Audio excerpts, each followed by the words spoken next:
Hi everyone. On this episode of the Mortgage Message Show, we're going to talk about the importance of landscape design with Tara Mozden of Tara Mozden Designs.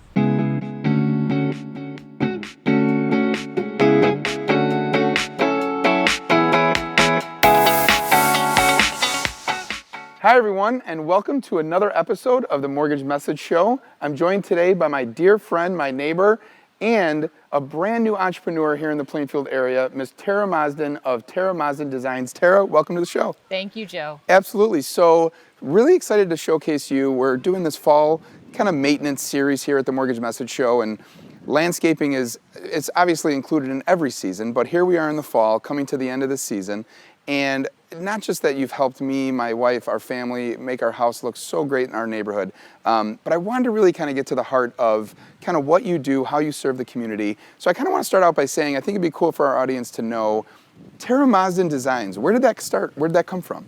Well, it started years ago when my dad had his own landscape business down in Edwardsville, Illinois.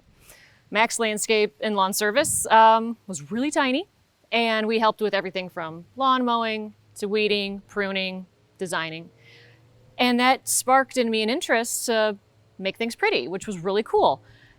Didn't know that was a real job, because down south that just, you fell into it. But I went to U of I for a landscape architecture degree, and from there worked in a residential community designs for two different firms, and it really has been fun creating outdoor spaces that people want to be in and spaces that people want to look at, and also to help up the home value. That's ultimately the bottom line people want to look at. We moved out here to Plainfield then, about 5 years ago, and after taking some time off raising my boys, I fell into design consultation for landscape designs. And Phelps Landscape was a really big proponent of that. He's been a really big help getting my name out and my services out to his clients and others. Shout out to our friend Mike Phelps. Yes, Absolutely. I know. He makes the world go round. And it's one of those where now that I've done designing on my own, freelance, it's really become an amazing little side project, becoming more of a main project for me. Anywhere from Plainfield, Naperville, Shorewood, Joliet, all across those areas. If you have a home that needs a landscape designer, I'm the one you want to call. Yeah, so talking through that experience, which is such a cool background. I love just obviously the entrepreneurial spirit side of it. I love the journey of how you fell into this business. And I think for me, building a new home in Plainfield like you and Todd did, I think for me it was interesting to know that in that moment of us trying to get a million other things figured out, here's this part called landscaping that it is a labor of love. So kind of speak to, I guess, how kind of you helped us and how you've helped so many. How does that journey begin for somebody who finally says, hey, you know what, I'm going to raise my hand and look for help on this landscaping thing? Yes, yeah, landscape is always the last thought. Inside, interior stuff is first. So if you're in a new home and you do have your landscape that's been put in by the builder, a lot of times it's okay stuff, but you want to take that time to take a look around, drive around your neighborhood, drive around other neighborhoods, and just take a look at what catches your eye. Because if it catches your eye, it'll likely catch someone else's eye too, which means it's pleasing to look at. And like with any interior project, if it makes you feel good to look at it, you're going to want to have it. So take a look around at what colors you like. Maybe you have a favorite season. Some people love spring. They can't get enough of spring, so they want those spring bulbs. And after the spring bulbs fade, they're too busy to focus on landscape, or it's not their main focus at that point. Some people love summer. They can't get enough of the heat, so they want to look for those big summer flowers, things that bloom in the summer. And if you're a fall person like I am, you're looking for the trees that have turned. You want to look for the yellows and the oranges and the reds. You want to look for shrubs that are going to turn colors, and ornamental grasses that really come into their show late summer into fall.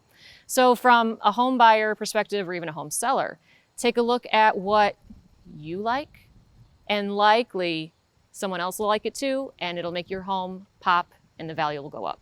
I think it's such a cool diagram that you just provided, because I think what I heard from all of that is that landscaping can be an extension of someone's personality. Totally. And I think that's such a cool kind of jump off to say, as someone is trying to decide maybe for the first time, Yeah. what do I really want to have here? That's such a component of what the consultation is. I know you've done that for us, which is great. You kind of touched on it a little bit, but I want you to go a little bit farther with it. With this being the Mortgage Message Show, it's obviously a home buyer, home seller based show. Kind of speak to, maybe we'll start with the seller side. Sure. This is a very, very aggressive seller's market right now. It's great to be a seller in this market. But with that being said, curb appeal has such a big part of getting top dollar for your home. Yes. Talk about kind of sellers that are out there, or maybe soon to be sellers that are out there. What's some of the things they can be doing now to get their home prepared in the best way possible as it relates to landscaping? Sure. If you're looking to sell your home, the first top 3 things that you're going to want to look at are the weeds in your yard. Do you have any weeds? Everybody does have weeds, so just check that off the list. Take a look at your shrubs. Are they kind of big and overgrown? Or are they well maintained and cut back? If you do have trees on your property, are they have some dead limbs coming off? Do they look kind of scraggly, or do they look really nice and well manicured? Not that it has to be shaped into, an elephant. Right. But to have a well maintained yard is great for the curb appeal for the seller, because the outside of your home is the first impression that someone gets of your home. They probably have seen it online. No one goes anywhere without looking online first. But when you drive up in person and you see the outside, if it looks a little run down or a little not maintained well at all, you're less likely to hop out of that car and have a good feeling going into the house. But if you pull up to a home and they have weed-free beds and their flowers are blooming and maybe they have a container or 2 on their porch, you don't have to be a container person, but if you're going to sell, that's a huge thing to do in the right direction. The outside of your home is that first impression. So make sure that it's as clean and as put together as the inside. That's perfect. So definitely tips for sellers. That's just so many good nuggets there that someone could take and run with and make their home look much better on the market. First-time home buyers, huge segment of the market. In fact, study just came out and said that 35 and younger are the largest buying segment that our market has right now. And I think about that segment, and I think many of those individuals, they've never had to deal with landscaping. And here they are buying their first home. I guess whether you're a first-time home buyer or any buyer, kind of speak to, once you got through the craziness of the closing, you moved all the furniture in, like you said, you're talking about what kind of blinds are we having in here, all the interior stuff, but here comes landscaping. What's some of the things that someone who moved into a new home can look to do to make that landscaping the best possible? Sure. Once you first move in, I always recommend taking a few months to just absorb your landscape. And by that I mean physically go out into it at different times of the day and different seasons, because your landscape will likely show you different things as the months go on. You may already have a grand idea of what you want to do with your new landscape, and that's great. If you find a home and you have already figured out, I'm going to take that tree down, I'm going to add some more shrubs, I'm going to remove this, I'm going to add that, perfect. But a lot of folks, like you said, have come from condos, apartments, townhomes. The last thing they did with the landscape was cut their dad's grass because they had to. Right. So they need to just take a seat back and really think about what they want. Do they want a garden, a vegetable garden? Do they want to be outside maintaining and taking care? Or do they want as little as possible? No wrong answers at all. Because the worst thing you can do is have these grand ideas for a great big landscape and then not take care of it. Right. Because very quickly it looks terrible. Right. And then you're embarrassed of your home, and then you're under pressure to clean it up and make it look nice, but you don't have the time. So be honest with yourself when you first move in. If you have very minimal landscape, stay with that for about a year.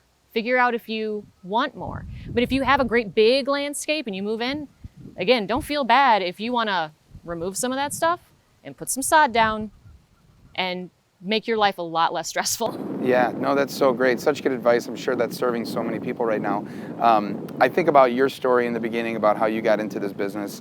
I think about how much you served me, my wife, and had our home just be such a better feeling of home ownership, having the landscaping done. Is there any other unique stories that come to mind of your journey as a landscaper design that you want to share that may be unique in any way?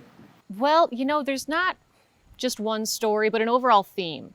And when it comes down to it, the best thing for me is when I can leave someone's landscape and know that I've made it look better than it was before. And 25 years ago, working with my dad, that was pulling a bunch of weeds and remulching it and maybe trimming some shrubs, and it looked 1,000 times better. Those simple steps can make it amazing. Today, it's giving someone the color, the texture, the seasonal interest that they want in their landscape, or sometimes didn't even know they wanted, but they're going to get because they've hired me. And that's why you hire a professional, someone who's going to look at the seasonality of your landscape, the colors, the leaf sizes, what goes with a big leaf, a small leaf, what looks good with an ornamental grass, something that blooms in the fall. These little things are what a professional landscape designer will offer you. And once you have a good design with good plant selection, with plants that are going to grow, then you can really install it. You can hire someone to install it, but it's that overall feeling of just giving someone something that they didn't know they really needed or wanted, and that they're happy to have. So great. We're here in this interview, downtown Plainfield, here at Settlers Park. Shout out to the Village of Plainfield that's doing such a great job maintaining this beautiful landscape. They really have. They've done a lot of new planting out here, and it's, again, multi-season. Right. So come out every few months and see what's new. Yeah, and to that point, the fall maintenance is obviously a big thing as the weather's changing here. Just maybe a hot tip for the audience as far as something that they should be thinking about, or if they haven't thought of yet, something to put on their radar that they should be doing fall maintenance-wise just to get ready for the season change. Sure. I think the biggest thing is probably clearing out your landscape beds. And that means clearing it out of leaves that have fallen, perennials that have started to die back and their leaves have browned. They're not dead. They're just going to go to sleep for the whole winter. But if you can clean out those landscape bed areas, that will prevent mildew. It will prevent bugs and diseases. If you don't get to it this fall, don't worry. A lot of times I have the best intentions to clean up my landscape beds in the fall. Right. And then I blink twice and it's freezing. Right. And I don't want to go work outside when it's cold.